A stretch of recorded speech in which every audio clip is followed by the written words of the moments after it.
push. Always make yourself feel uncomfortable. Always push yourself out of your comfort zone. Never say no to anything. Always do whatever's offered. Always make yourself... Being uncomfortable shows that you're making progress. Being uncomfortable shows that you're pushing away from that guy who felt completely unwelcome and unwanted in this place. Hello, I am Kay Anderson and you are listening to Lost Spaces, the podcast that mourns the death of queer nightlife. Every episode, I talk to a different person about a venue from their past, the memories that they created there, and the people that they used to know. Now, usually on this show, we talk to someone about a very specific time in their life when they went to a particular venue, which is kind of the whole remit of the show, right? But what we don't do that often is look at the same venue at different time periods and reflect on the journey and the growth that the person experienced in the intervening years. But today, James O'Hagan, writer, activist, and co-host of the Drag Race Recap podcast, Sissy That Pod, visits us to tell us about, firstly, his first attempts at going out as a scared wee thing in his early 20s, and then coming back later on in his late 20s to have a totally different experience at Break for the Border, a bar that was found in Ireland's capital, Dublin. What I love about this conversation is that we talk about the differences in taking up space. And when you're young and terrified and unsure of yourself, you want to take up as little space as you possibly can. And then when you get older, you feel more able to do that, and not like cocky or overconfident, but just like, yeah, I matter, I exist, and I deserve as much space as everyone else is getting here. And I really appreciated James's candor in this conversation. And also, I can't say Ireland that well. I sound Ireland. Can anyone give me tips?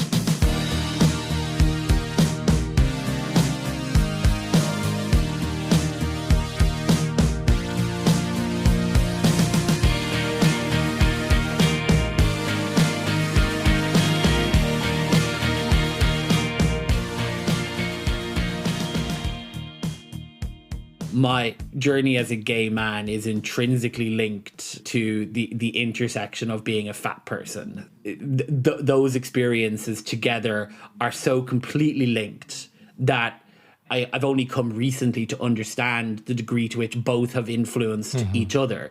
And so I absolutely didn't feel like I fit in with those people who were in that space at that time. And so I would go to that place because it was the only place where I could go to have people who felt like they were part of my community. But I yet didn't necessarily feel like I was actually really part of that community or belonged as part of that community. It was a place where almost I could go to see other gay people to prove to myself that they existed, but I didn't know how to integrate myself into it. As I came out when I was like 18, so it's one of like 2 or 3 years before that. Sorry, you were going to ask a question. What was it there? No, I want to pick at what you said a little bit. You said that your sexuality and your fatness are interlinked. Yes. But without putting words in your mouth, it sounds as though you're describing them being at odds. I think they have been at odds because I think that you, as you're growing up as a person, particularly in your teens, what you want to do is not stand out.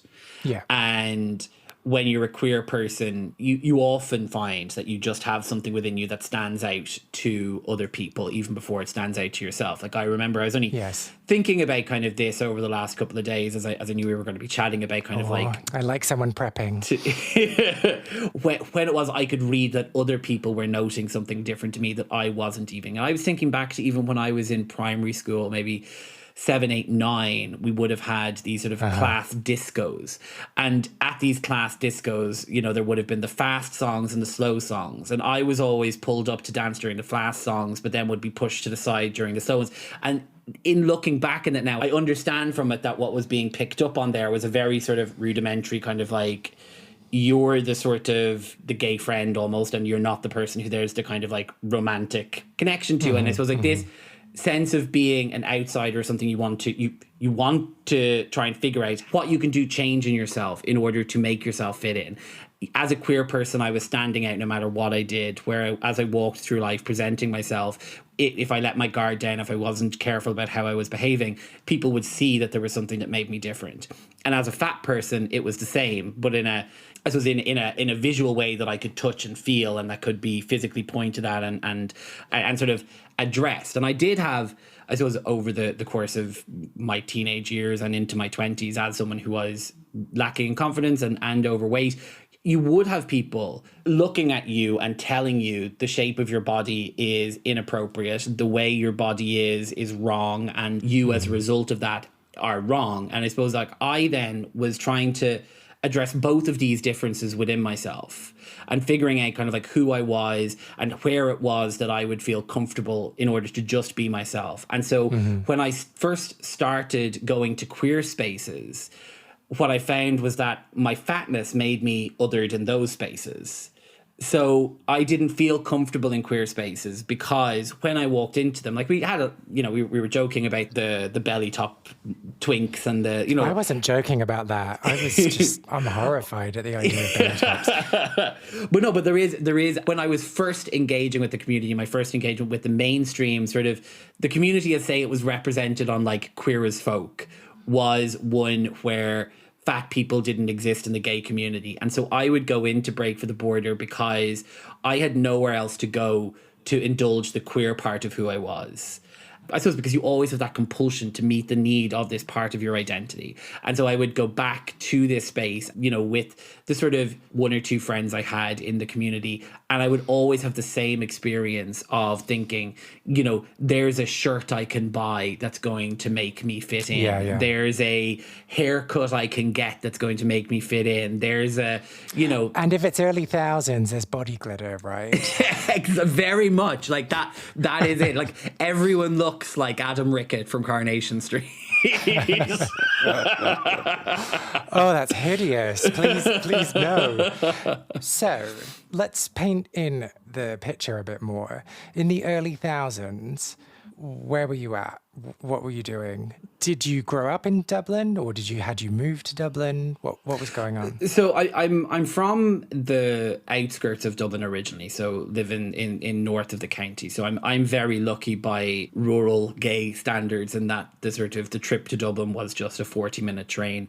I came out when I was around 18, which was in the year 2000. I had just seen Queer as Folk and just kind of had my mind blown by the fact that sort of suddenly there was a name for the thing I'd known I was for years prior to that. And I started college in UCD, which was over on the south side, so the entire opposite side of Dublin. But I lacked a lot of confidence in myself. When I was a very young child, I was very showboaty. I was very much more as I am right now, sort of as a child. I had a lot of personality. I had a lot of, you know, pizzazz. I liked to be entertaining. And as I sort of grew up, and that wasn't necessary, and I didn't have the interest that sort of other boys would have. I think this is a very similar sort of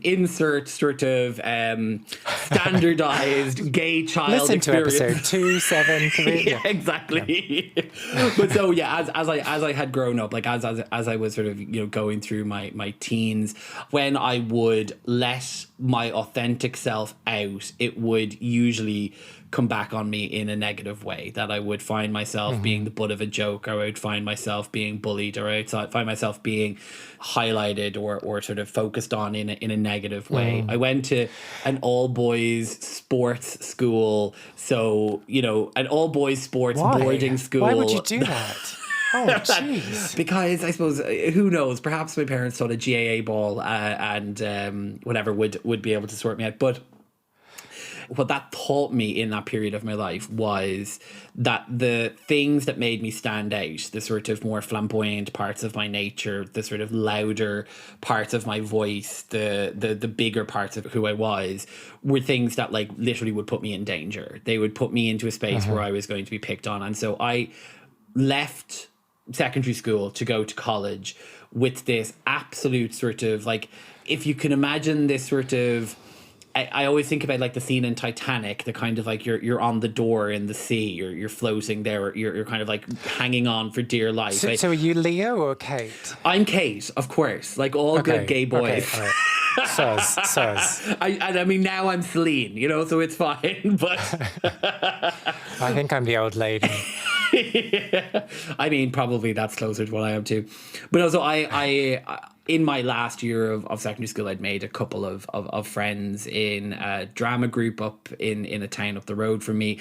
And I was hanging on to those friends like that door frame in the Atlantic Ocean when the Titanic sank. And there was a terror of trying to push beyond where I felt comfortable. And when I went to college, I joined the LGBT society as it was at the time, and made one good queer friend who remains a friend of mine to this day, but was so terrified of pushing myself beyond where I felt extremely comfortable outside of the friends I had made that I felt were hard won over a period of a very difficult period, that I just was terrified at the idea of putting myself in a space where I could be humiliated or laughed at. And so I would go into the hot property night at the time, the Glitz nightclub, down those big steps into the sort of everything covered in chrome, everything playing, you know, spinning around by Kylie, constantly on a loop. And I would just instantly clam up and be like, I don't belong here. This is not for me. I shouldn't be here. And every night I would be there, I would have this. Every night I would go, I would drink too much, get maudlin, and end up leaving, or I would attempt to throw myself at some poor unsuspecting, nice looking boy who was minding his own business and wasn't really out for a night where he was going to have to comfort me in all of my baggage. Well, I want to hear all about that baggage. Yeah. But before we dig into it, or actually, this is a really crude question, and I know it's not going to be as simple as one over the other, but in terms of when you were at school and when you were othered, were you more othered for your queerness or for your fatness? Well, that's a simple answer, and it is black and white, because it was my fatness, because I could suppress my queerness. I have talked to, I was going to say many counsellors, but I've talked to a number of counsellors over the years. It's as I've managed to sort of like go to that journey of like unpicking all of the, I've opened up my brain, like that drawer that has all of the cables in it and the Christmas lights, and I've unpicked them all beautifully now. But I would have described myself during my secondary school period as being just completely blank, just being completely devoid of any personality, any sense of any spark. And it's interesting because in the more recent years, as I have sort of looked back at that period of time, when I did start pushing myself further out beyond my comfort and started building more of a life for myself within the queer community and accepting that queer part of myself, I used this earlier part of who I was as something of a whipping boy. And so I sort of was like, you can't be that person forever. And I was so angry at the earlier part of myself who had hid who he was, who had felt so much shame, who had felt so much anger for who it was as a child, more or less. And it's now, as I've kind of been able to reassess that, I suppose, like I feel so sorry for who I was at that point, because I had been conditioned over years not to express myself, not to say anything about who I was, or else I would be exposed to othering, bullying, abuse of one kind or another. And so is it an obviously very simplistic way of looking at it and very broad brush, but when you were starting to display the flamboyance or the queerness, you learned very quickly that that was not acceptable or that that was going to get you in trouble. So you clamped down on it and then just survived for your high school days. Yeah, pretty much. I suppose I had, when I was very much younger, I lived in Malahide with my extended family, and we moved at a sort of a rather crucial point for a child's development, like as you're kind of in that kind of period in your earlier primary school period where you're making friends. I moved from what had been sort of a bigger, more urban primary school to a rural primary school where I clearly didn't fit in. And sort of in that period of time, I learned very quickly, as you said, about sort of the fact that what it was, the flamboyance, the stuff that would have singled me out as being a different type of child, that I needed to shut that down or it would come back on me. And also I put on an awful lot of weight because I was no longer surrounded by people who I knew or with friends or with people I felt I could trust. So kind of it was this sort of yin and yang, might not be the right word, but it was sort of I suppose like in that couple of year period, I shut myself down. I shut the queerness down because it was something that had been sort of getting unwanted attention, and then the fatness grew out of it because I wasn't. I suppose I didn't have a space to express myself. So so in that shutting down, I suppose I comfort-ate really. Yeah.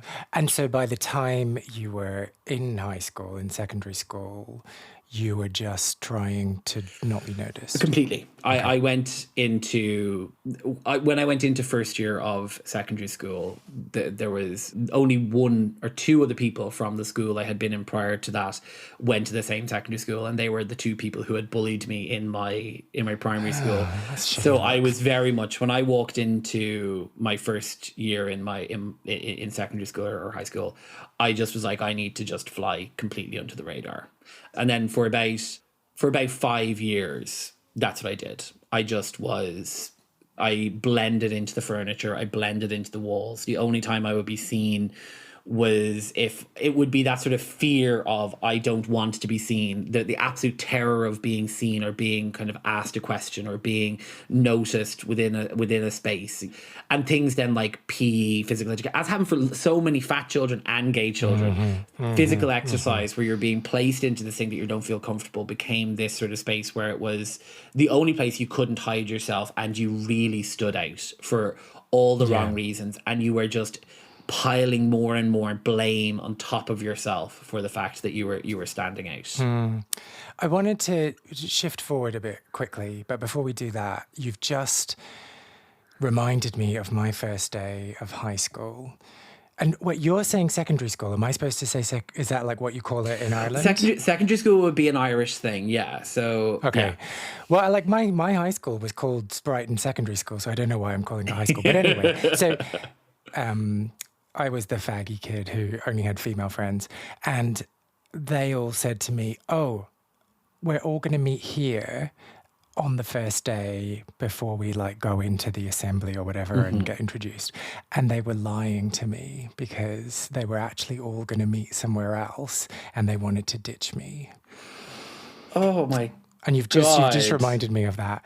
But despite that, and despite the fact that everyone was really shitty to me, I knew that I was like fucked without them. And so I hung on to those friendships, which is what you've reminded me of when you so vividly painted this picture of, what's her name? Kate Winslet, hanging on to the door or whatever that came out of the boat. You know, that boat. Yeah. Is that your experience as well? Like people treating you really shittily, but you felt as though you had no choice but to hold on to those friendships? Yes. Well, yes and no, in that I suppose that there was, over the course of my secondary school experience, if you imagine that great American high school thing where there's the tables laid out and there's like these type of people sit over there, these people sit over there, and then there's the freaks, weirdos, and sort of losers sit at that table over there. By virtue of the fact that obviously a number of people had fallen through the filtration system and ended up at the bottom of the barrel, there was a group of us that did form. And I think that, and this is where, that sort of Violet Chachki does this and Cassidy Cook community just thought, the strength I like to think I've had all through my life is a potentially egomaniac level of self-belief in some ways, and an ability to think, well, I could do better, or I should be able to do better, or I deserve better than I'm being treated. And obviously in the moments where I was sort of at the lowest of my ebbs, like that was quietened, but I always felt like I deserved better than I was being given. And so I looked around at these people who I sort of ended up by default put with, and I sort of felt frustrated and angry because I was like, and this makes me sound like a horrible person because all these people within their own way were... They won't listen to this, don't worry. That's true. But like all of these people in their own way, they all had ended up in this group by default. So we all deserved better because we all deserved to have friends who we actually had a connection with and people who we actually wanted to sort of build relationships with. That wasn't the case in this particular group. It was, you know, a kind of a group of misfits who were stuck together by virtue of the fact that we'd all been labeled losers. And I suppose I never really enjoyed hanging out with these people. They had interests that were completely different to mine. They listened to music that but then again, as you said, I did. Now just thinking about this now, I'm realizing absolutely I clung on to them. I dyed my hair black. I listened to nu metal. I bought that Limp Bizkit album. Whereas I was like, I remember. Are you sure you want to say that on the record? I think I need to own it. I have to own it. But yeah, I had now even thinking about this. So like as I got into kind of later school, and like that group of people had sort of formed.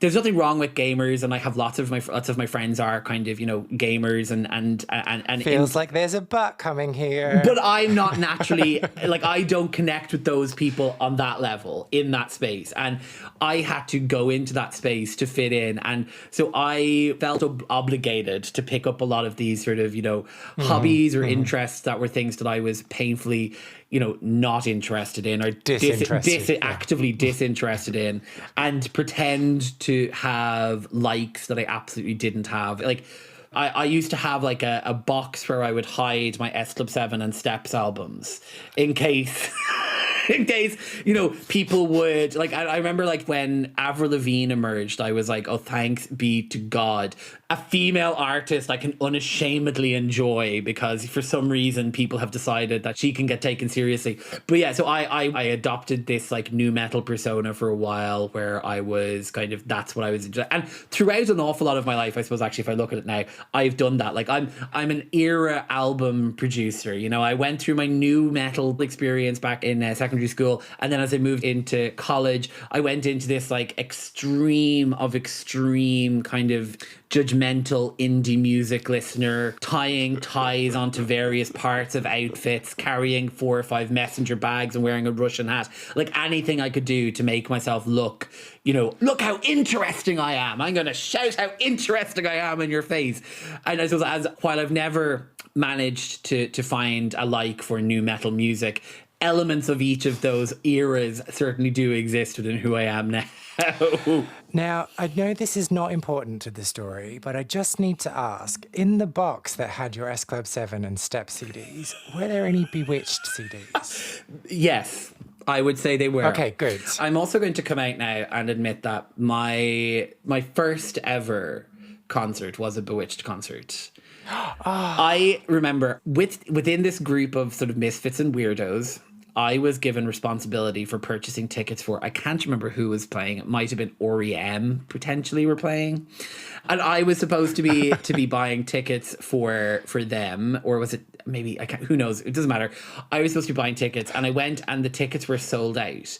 And so the days before mobile phones and being able to text, it was just like, you know, and they'd said, oh, if the tickets are sold out, just get tickets for something else. And so I was like, oh, well, the tickets for Bewitched are available. So me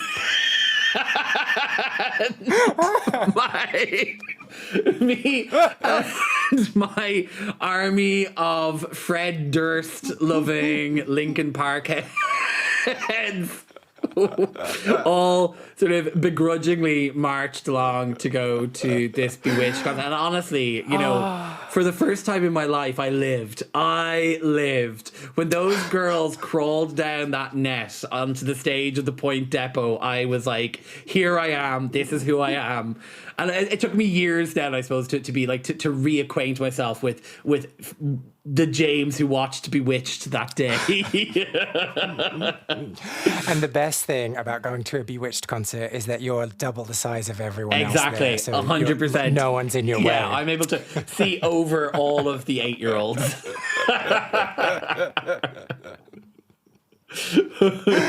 Right, as much as I would love to keep talking about Bewitched, let's get back to Break to the Border. And you were telling me about the midriff touting, midriff bearing men, well, boys, twinks. Twinks, yeah. Are twinks men or boys? I would always go with boys, but I suppose they are in that middle space. So I do always go boys, kind of derogatory, but it is kind of derogatory to do that. Yeah. Yeah. I mean, now for me, everyone is a child nowadays for me. So, but we'll go men. So everyone was a consenting adult. Yes. So those twinkish men with no hair on their bodies, I'm assuming. You were there and you felt like, oh, I don't really fit in here. I don't really understand what I'm doing in this space. How can I fit in? You were saying before that you were drinking and then throwing yourself at people. Were you throwing at them like sexually romantically or just like, here, I want to offload? I think I would have been too inexperienced in order to be throwing myself at people in a sexual romantic way.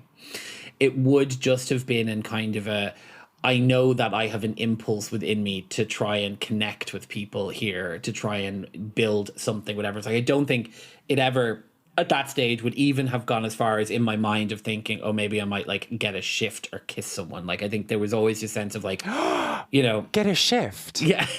Have you not had the shift of Is this No, what is this? Getting the shift means like, you there's sort of like ultimate sloppy teenage kiss at a you've drank too much disco or at a kind of like some grimy nightclub. But it's very like teenage or I would associate it more with like teenagers and early 20s. Like that's the time period where I think people get the shift. Get this shift. What's the origin of this? It feels honestly, I actually couldn't tell you. I think that's another podcast that you could make. Okay, sorry. So you weren't getting the shift. I absolutely wasn't getting the shift, and I can put that down to inexperience and to a lack of self-confidence, absolutely. But I also was clearly not the sort of person that men were pursuing. You would see eye contact glances and people would be making, sort of passes, and you would be clearly being overlooked. And I do recall, like, you would go to the George or you would be in Break for the Border or wherever the queer night was happening. And if you were dancing, you would very obviously see people laughing or pointing. And like, I remember one time when I was on the stage in the George, so every good gay bar has a stage that people can dance on, and I was up there with some friends and there was a guy standing in front of me and he was a cute guy and we were dancing within the same vicinity, and then I overheard his friend say to him like, oh, looks like you're in with the whale or something like that. Like, it was one of those, and I just remember the damage that did to me, because after that I absolutely was just like, right, well, at that point then when I go into these spaces, need to remain completely statuesque and much not move at all, or I will be seen to be mocked. But so I absolutely put my hand up to say that at that stage I wouldn't have had the experience or the ability to schmooze an individual or kind of make relationships, but also I was absolutely being overlooked as a result of my weight. Like, people were not interested in trying to get to know me or making a pass with me romantically or anything like that. So it was sort of hand in hand. Mm-mm. But you were never emboldened by alcohol or, I don't know, your friends? No, I wouldn't have been. I think that sort of the shame ran so deep that not even multiple blue wickets could shift it off in order to motivate myself, to put myself out to the extent that I would have needed to in order to try and kind of get to a stage where I was kind of like romantically pursuing someone. And like, you know, I've always been somewhat oblivious as well to the signals being sent by other people. And for a while you think, oh, that's just because I'm like a little bit oblivious in general. But I think it's actually because I've built up defenses or walls to just assume that there's a negative connotation of interest is being shown, or that it couldn't be that the intention is kind of positive. If someone is showing you attention, it's because they feel obligated to, or because they want or need something. So you kind of see, looking back, how maybe at the time there was possibly was signals I was missing. But yeah, it's a funny thing as well, because I'm going to sound really new age and crappy here, but like, you know, the energy that you're putting out is the energy that you get back. And so when you are in these spaces and you're like, I'm undesirable, I'm unattractive, I'm saying these words, but like when you're feeling that way, people don't like respond to you. You're completely right. When you are putting out an edgy, sort of obviously uncomfortable vibe, people will feel that from you. And it's going to put people off from trying to come into your space or trying to get to know you. And I think... Or even worse, they come up to you and say, smile, it might never happen. And then you just stand there feeling terrible with a big fake smile on your face. Oh, no, but I get that. Like, I know that in my early 20s, I was going out a lot and like wanting to connect, but then also terrified of connecting with people. Yeah, I sometimes wonder about that.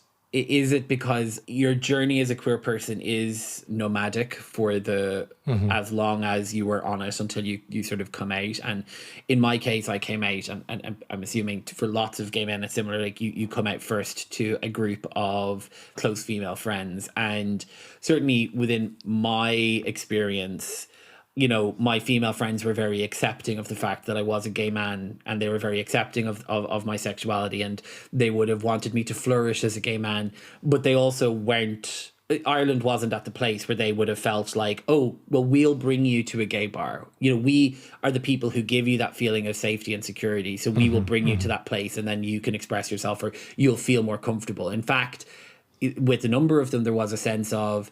Actually, they let me know that they would have felt uncomfortable going into a gay bar, you know, because of the famous, you know, marauding lesbians who are looking for any straight girl to just like pounce on top of that doesn't exist. They're rampant. Absolutely, which is why we keep them out of gay bars, you know, send them up into the mountains, give them a load of Birkenstocks and let them off. But no, so I think that because it is kind of a nomadic experience in some ways, that it can be hard to get to the point where you start like lowering the defenses to actually let people in, because it's a journey you've been on your own for so long. Or it's just such a letdown when you've built up in your mind, like for all these years, like, oh, I'm going to find my people. And then you get to a gay bar and you're like, oh, these people kind of suck. I mean, there is definitely that. Like, I certainly had that experience of arriving for the first time in this queer space, and sort of over the course of a year or so of knowing I was gay and getting ready to go to college and whatever that was going to mean, kind of thinking, oh, this gives me an opportunity to connect to people, and then arriving in, and it was like, oh, I still carry the same shames that I had outside of there, and now also I feel as if I'm not living up to a beauty standard. And also everyone is so self-involved in their own stuff that no one has kind of like turned down the music to come over and line up and introduce themselves to me. They're like, oh, welcome new gay, are you? Nice to let me stamp your card. Yeah, that's definitely true of my experience of being like, yes, it's going to be a community, and I'm going to meet my people, and I'm going to like make sense of myself and make sense of my position in the world, and then it's just a whole bunch of other people who are as messed up as me and unable to connect. And from my perspective, it looked as though they were all connecting and I was the only one that wasn't, but that was a fully self-centered perspective. I mean, yes, I'm exactly there with you. Like, I was looking around to be like, how are all of these people flourishing? How am I standing here in the middle of Stonewall, New York, as it may feel, and I'm like shut out from all of the fun and joy that's happening? Are you the brick? I was the first brick thrown at Stonewall by a marauding lesbian. But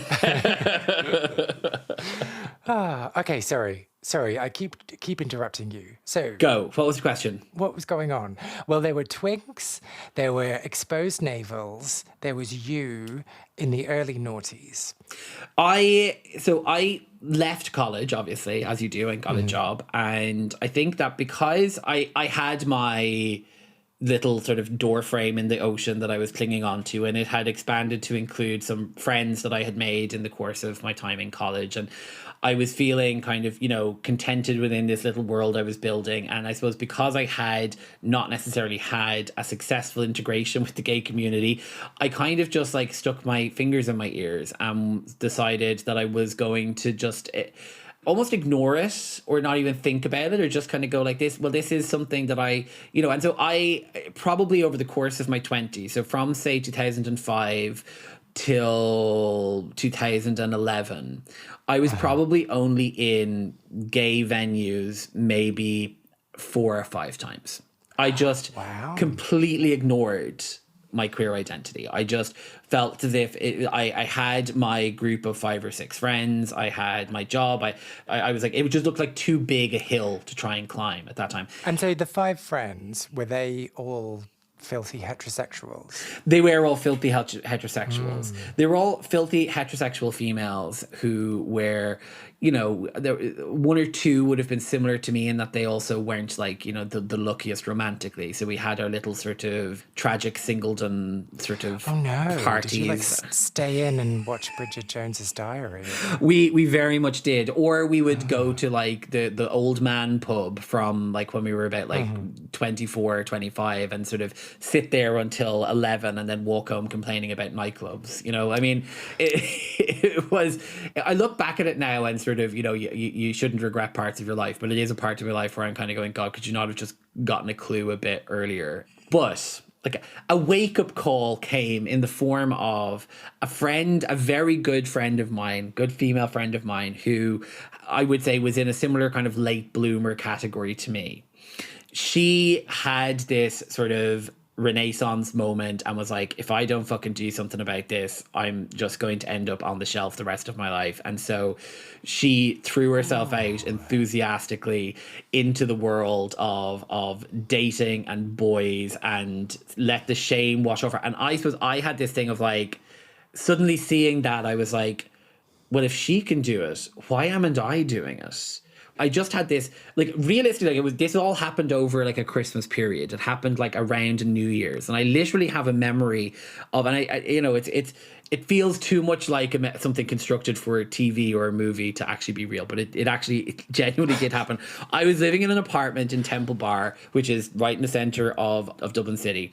It was maybe about 100 meters away from where the massive big New Year's celebration was happening on College Green. And so I had made the decision that I was like, right, new year, new me.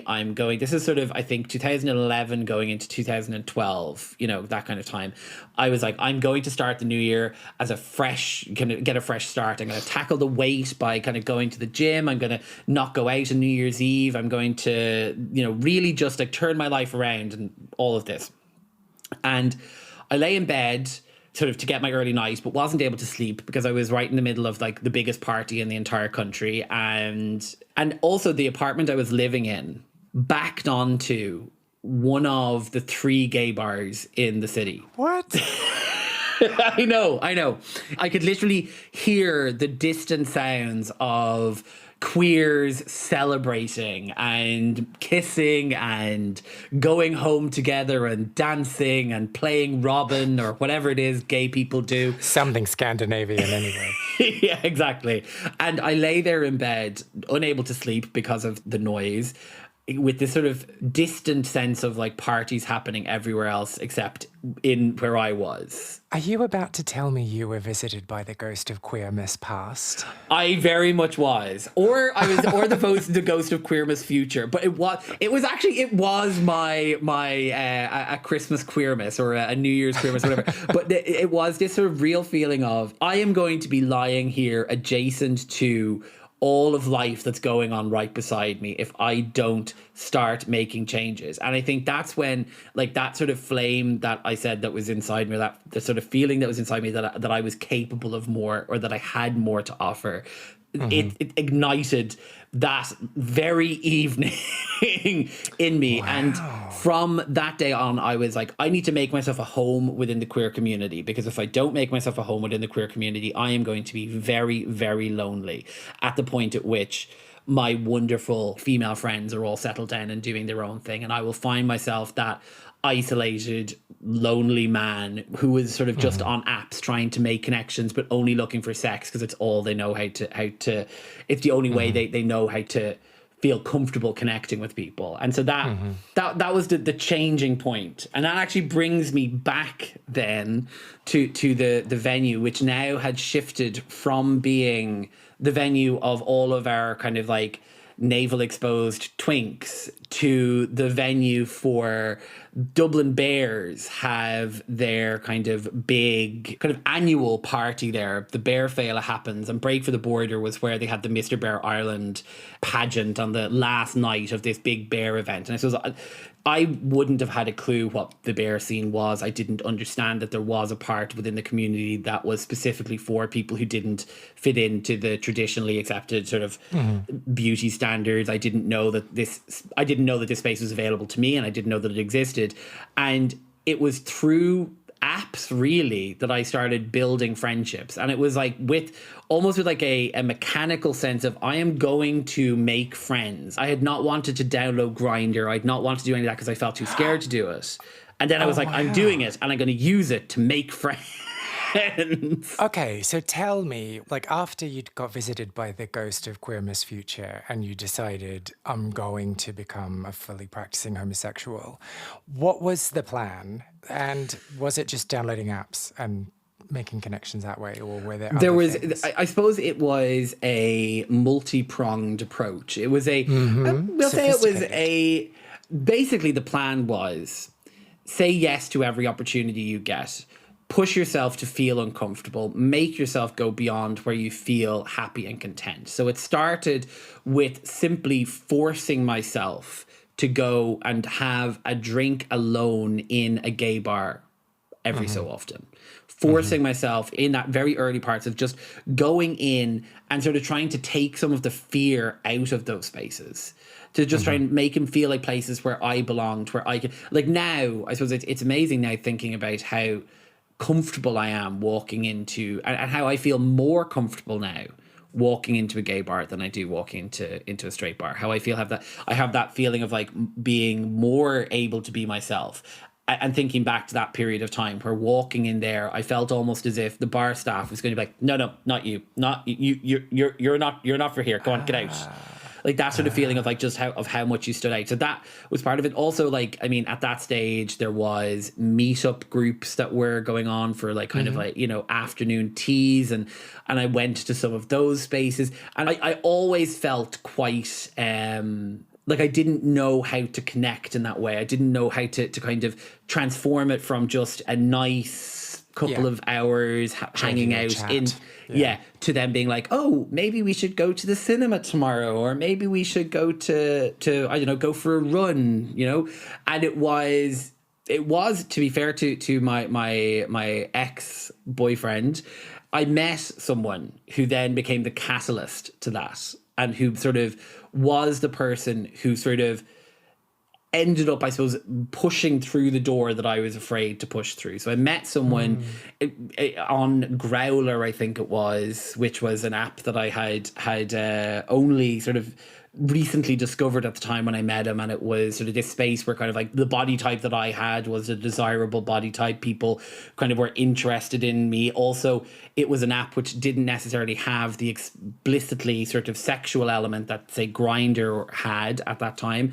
And so I met this person, and very quickly we got into sort of a tumultuous and damaging and terrible relationship, but it was also incredibly important. I got to do like all of the like the teenage and mid-20s relationships that sort of I should have done in the space of like in one whirlwind, but also with someone who was incredibly comfortable in their queerness and incredibly comfortable in their right to occupy the space that they occupied. So you were talking earlier about not knowing what bears were at some point. Yes. Do you remember finding out what bears were? I do. There was in the toilets for, I can't remember if it was, I think it was Panty Bar at the time, I can't remember. And this was during my period of time where I was kind of going to venues for like a drink after work, and I was kind of like abrasive. There was like posters for bear nights and for bear events, and there was Bear Féile, which happened in March. And so in that earlier stage of the year, I suppose I had realized that this whole sub community was going on. I found information about it on Facebook. I was putting all of these things together. I was seeing photographs coming up from different events that they were doing. And this is, I suppose, where the partner or the ex comes into it, is that where I was gearing myself up, and who knows how long it would have taken me to gear myself up to go on my own. When I did meet that person, they were like, this is happening. But so I was learning that scene existed. I was seeing kind of more advertising. And I think it's actually, I suppose, what we say, even within my day job in LGBT Ireland, we talk about the fact that connection into the community helps you find the space where you feel most comfortable to be yourself. So if you are isolated and outside of the community, you don't know what's available to you. So as a person who was very much on the outside of the community, who hadn't understood what it was, didn't know what it made up of, it looked like a single entity that was there in front of me, and sort of that was impenetrable. But then once you even started walking into it to the sort of small extent that I did at that point, I started figuring out that, oh, there's different components and different parts to this. And there's places where people who look like me very much aren't accepted and aren't wanted and aren't appreciated. But there are places also where people who don't have that particular body type exist. And I suppose that started becoming more heartening. So then, initial gut reaction, what was it when you saw that poster in Panty Bar? What did you think? With a lot of the stuff over that period of time, it was an anxiety of knowing what I needed to do. It was knowing I would have to get over the fear in order to do that, and that I would have to push past the anxiety that I was feeling. And so was it all fear, or was there a smidgen of excitement? Oh, yes. Well, yes, I think there was. I think that I mostly remember the anxiety, though, because I suppose that what I would say is that it was anxiety that would lead to something positive, if that makes sense. So like, I don't think in advance of doing anything, I kind of, even today, like when I have something that I'm going to do, that I even want to do, or I'm looking forward to doing, I lead with the more negative anxiety or fear. A man after my own heart, yes. And then afterwards, when it's happened and I've gotten through it, I can relax in the enjoyment. But yeah, I do push through, obviously, with the anxiety first. But I do think that there was also a relief. There definitely was a relief, because it was this feeling of like, I'm not alone. I'm not the only person out here. I'm not the sort of like the light started shining, and suddenly I saw other people clinging onto other doors. I don't know why I've created this Titanic based analogy that'll run through. I'm here to run with it. I'm good. I mean, I have to admit, I haven't seen the film, so we can't go too deep into this analogy. Well, we won't. We just have to stay on this door. Yeah. And so then what came first, downloading Growler or going out on the scene? Going out on the scene happened first, but it didn't happen in a meaningful way. No one tweaked your nipples. Exactly. I didn't buy my harness until after I'd met. No. But no, I think if I like jump back to when I was in secondary school, and I mentioned how I had made some friends up in like a drama group, and it is the same problem that I had explained about kind of these other meetup groups that I had in Dublin, which is that I was going to this drama group for months and months and months, and I was having a laugh with people, and I was kind of enjoying myself, and I was, feeling comfortable. But it wasn't until a sort of another person, like one of my school friends, kind of decided they were coming with me, because the thing I was going to had a load of women at it, that then sort of his bullshitty kind of like, oh, I'm here, Jack the Lad, kind of certainty of occupying the space he was in, that I then sort of like felt that I had the permission to start staying around. So I think it was that I started pushing to go out more. I started pushing my female friends around me to come with me to gay bars for drinks. And I started pushing my queer friend from college who, you know, I saw from time to time. I started trying to sort of really build that relationship as well, so that I was kind of able to be more in those spaces. And it wasn't then until I downloaded Growler and met my ex that the meaningful change started to happen. And that was just through us being out. It's so, I don't like using the word random because it gets used too much, but I guess it is random though. Me and him happened to be out of a night within the first 2-ish months of us being together. We were in Panty Bar. A guy who I had been talking to on Growler prior to us being together recognized me from the bar and came over to say hello. He started talking to my boyfriend at the time, and then he invited us as a couple to hang out with him and his friends, and then they invited us to hang out with some of their friends, and then we got an invite to a party that was happening the following week. And then as a result of that, those people that I met on that night, several of them have gone on to become my closest gay friends.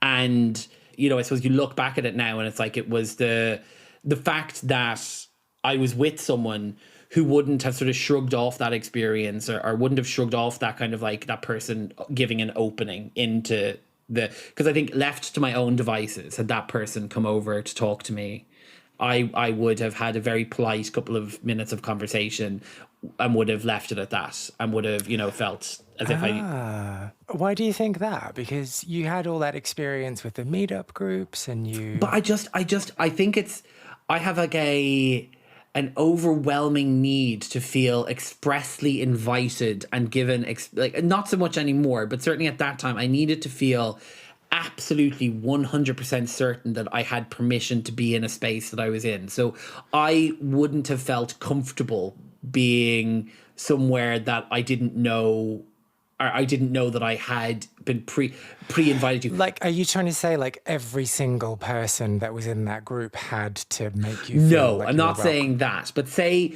I would have probably not given him the opportunity to invite me. I would have shut the conversation down after a few minutes due to stress of feeling that this person didn't want to be talking to me. They were always being polite by talking to me. They'd felt obligated to talk to me. This is my counselor has made enough for a deposit on a mortgage, helping me get to the other side of these issues. But so would you say that you are highly skilled in being socially awkward? Extremely, yeah. I think it's probably my most marketable talent, as it is most podcasters. Yeah. This is just all an elaborate ruse for me to overcome my awkwardness. Not quite there yet. Someday I'll know how to make small talk. Someday, but but it was through that interaction and through that relationship and through kind of finding a section within the community.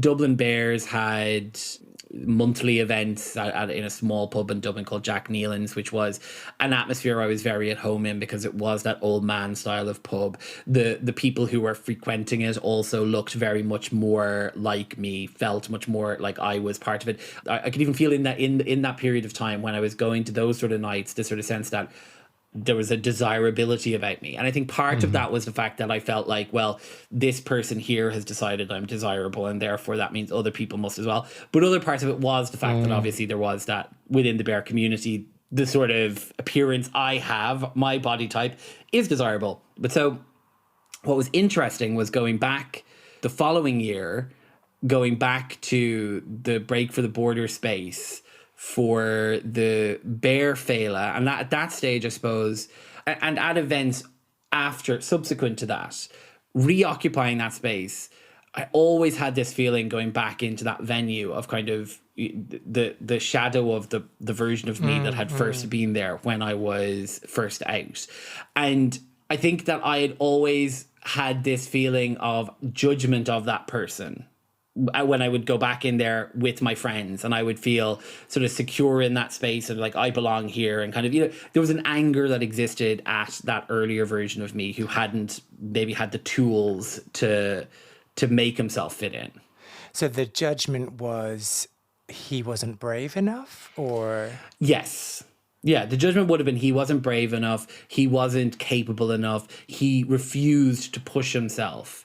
And even though, like, I mean, you know, this conversation we've had now, it's been sort of rambling and sort of all over the place. You can see within it that at every stage, in every decision I've made to a point, it has come out of a place of fear, and it's been built on experiences I had over my life. And that, like an onion shedding the different kind of skins, you needed to get down past those places to become comfortable. I think that's where I am now. As I look back over that journey that I've had, I'm able to be much more kind to that very first version of myself, and towards that sort of second version where so much of the value I took of myself was the fact that I had a partner, or I had someone who was vouching for me. I had this sense of like, I'm able to fit in here because someone else has kind of given me the permission to be here. So in that second part of my life, there was this feeling of, yes, you get to be here, but only because you've been brought in by someone else. And it's taken me probably a decade past that now to get to the place where I'm like unapologetically occupying the space and proud of who I am and all of the rest of that. I do want to hear about you being proud, but before I hear about you being proud, I want to hear more about this. So that's really interesting that you're talking about only feeling able to occupy a space because you have this permission or this shepherding. And I guess, yeah, the question is pretty obvious, like, why? Well, I do wonder actually if this is an experience that people who have experienced bullying or othering from a very young age have, which is that you don't feel as if what you have or what you're offering is of value, and therefore you feel you need someone else to sort of bring you in. Like vouch for you. Yes, vouch for you is exactly what it is. That feeling of like someone else is sort of saying this person does have the value or deserves to be here, because just you being there yourself isn't a strong enough endorsement, or just like the belief in yourself isn't a strong enough endorsement. And also it's kind of selfish because and self-involved, because you're thinking in this mindset that everyone is spending their time preoccupied over why that sort of chubby guy in the blue jumper is at the party instead of enjoying their own experiences. But I can imagine it's a very solid foundation for a relationship. Oh, you would not believe it. I mean, let me tell Sounds you. Sounds really healthy. Yeah. Which is why we're so happily broken up today. But no, I mean, it obviously, like, that relationship is it's another thing. Again, it's sort of in this way kind of where you do an awful lot of counselling and then you look back on past times and with much kinder eyes. The relationship was unhealthy, as you might have deduced, and certainly was tumultuous and not a very good relationship for me to be in. But looking back at the positives I took out of it, I can't have anything but sort of fondness for both the memory of the time I spent with that person and indeed that person, while also simultaneously really never wanting to see them again. Well, I mean, you wanted the experience of a 20-something-year-old romance, and I think you got it. So that's exactly, good news. yeah. Then how did you get from this person who needed that, let's say, emotional safety blanket of another person? Oh, maybe. Oh, that felt very judgy. Sorry, no, that's right. I think that is actually accurate, to be honest with you. Okay. So then how did you get from that to being like, I am woman, hear me roar? This is where it gets into the kind of like, you know, I can look back on it now with the fondness of many years of counselling, but it is kind of in that same way of like a train. You know, what's that television program about the train that's going through the ice? I've never Thomas watched the Tank it. Engine? Who knows? Anyway, in my later 20s, or in my sort of mid to late 20s, as I pushed myself to sort of, you know, take more risks and find a way into the queer community, I was like shoveling on bitterness and anger at an earlier version of myself to sort of power that. And then I suppose as that relationship turned more and more toxic, I started using bitterness and anger at feeling trapped and unappreciated in that relationship and feeling as if I deserved better than I was getting from that person. as a way to kind of motivate myself to push further and further into stuff. So at that stage, I made a decision to join a queer sports club, and did that with some of the people I had met through that sort of growler bear scene. And in that kind of started feeling, I suppose the sports element was never for me. I didn't have a competitive feeling. I was, by all accounts, reasonably good at the actual technicalities of the game, but I don't know why I'm being cagey about saying rugby, like trying like not to give out that it's and technicalities of the game. Like what? I know, yeah. But anyway, I think I wasn't good at the sports. The sport wasn't for me. I was not there for that. But there was a social aspect to it, and part of the social aspect to it was a fundraising aspect. And within that fundraising aspect, there was a drag show that was done once a year. Mm-hmm. And this opportunity came up to do this. I had become good friends with one of the other guys in the club, and he said we should do this. And I suppose like deciding to do that was the changing factor. That was what kind of pushed me, that sort of finally cut the tie between myself and the partner in a way, because there was like a lot of strained, you know, there still remains a lot of discrimination, or not discrimination is the right word, but like kind of people wouldn't like their partner presenting in a feminine way. Yeah, particularly if it's a bear, if you're shaving off your hair when you're going to no longer kind of have that look. You know, there was an element of that. Wait, so what you're saying is you were going to do drag, and then that kind of acted as a catalyst for the relationship to end because he had a problem with it. But I think that within that I was doing the drag because I knew it would. You know, like, so it was like, I mean, we're all making healthy decisions. What were we here. saying about this? Yeah, what were we saying about this being a healthy relationship? Yeah, exactly. So I'm not going to break up with you, but I'm going to make it so unbearable to be with me. Yeah, exactly. I'm going to adopt an entire new persona. No, but so that reconnected me to the child I was at 5, who was like a performer, who put on shows, who loved to be the center of the tension, who sort of enjoyed telling stories and drama and sort of and it fit. Like I ended up doing drag at that show over the course of the next 3 years, and through that kind of got into podcasting by meeting some other people within the club who had an interest in that as well. And, you know, there I was being celebrated for the fact that I could be funny, that I could be entertaining, that there were these parts that were just completely mine and who I was and what was in me that was sort of was being valued. That started building the actual solid foundations, where I sort of had got a dodgy contractor in the form of my ex-partner to put them in before. I actually started building them properly. And then... You and your analogies. I know, I love it. People are going to be like following on. It's like, what is going on? We're on the Titanic. Now we're on a building site. What is going on here? We're dancing in the moonlight. It was doing that drag at that moment, I think, connected me back to something I loved, something I had loved doing.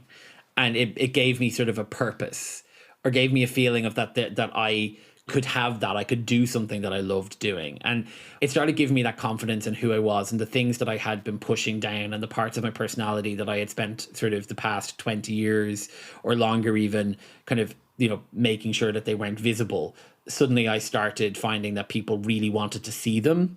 Like people were really excited for me to be boisterous and loud, and for me to be flamboyant, and for me to be funny, or me to be entertaining. And I think that, you know, it pushed too far the other way briefly, you know, where I kind of was like, oh, the only reason they want me is because I'm the hilarious jester. But thankfully, we got a global pandemic, and I had the COVID breakdown. I went into counselling and managed to do amazing work, and now I'm very centred.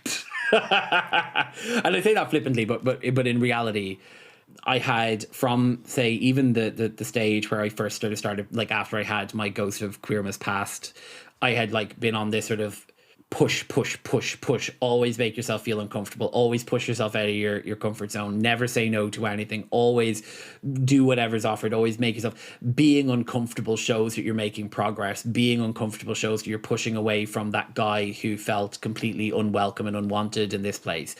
And it was the space given to me by COVID that allowed me to kind of actually settle with everything and sort of properly, I suppose, like, gave me a space to properly process the 20 preceding years. And can I make an observation? Yes. May I make an observation? I should say? And I'm not like trying to make this like, oh, this is this huge like thing. I'm just making an observation and I'm just going to let it hang.